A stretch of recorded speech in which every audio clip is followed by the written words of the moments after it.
एक ब्रेकिंग बातमी आहे। पुणे पोलीस आयुक्तालयामध्ये महिला अधिकाऱ्याला लाच घेताना अटक करण्यात आलेली आहे।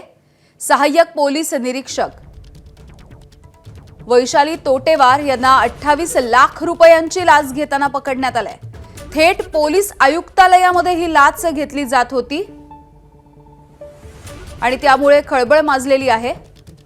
तोटेवार यांनी ही लाच नेमकी कोणासाठी घेतली हे अद्यापही समजू शकलेलं नाही।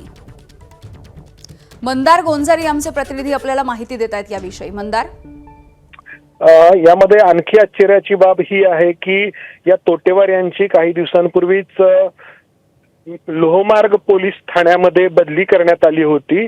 मात्र तरी देखील त्या पुणे पोलीस आयुक्तालयामध्ये कार्यरत आहेत असं दाखवून ती लाच घेताना पकडले गेलेले आहेत। त्यामुळं आणि लाचेची रक्कम देखील मोठी आहे, 28 लाखांची ही लाचेची रक्कम आहे। त्यामुळं तोटेवार यांच्यासोबत आणखी कोणी या प्रकरणात लाच घेण्यामध्ये सहभागी आहे का आणि त्यांची नावं समोर येतात का लाचलुचपत प्रतिबंधक विभागाच्या कारवाईमध्ये हे पाहणं महत्त्वाचं आहे।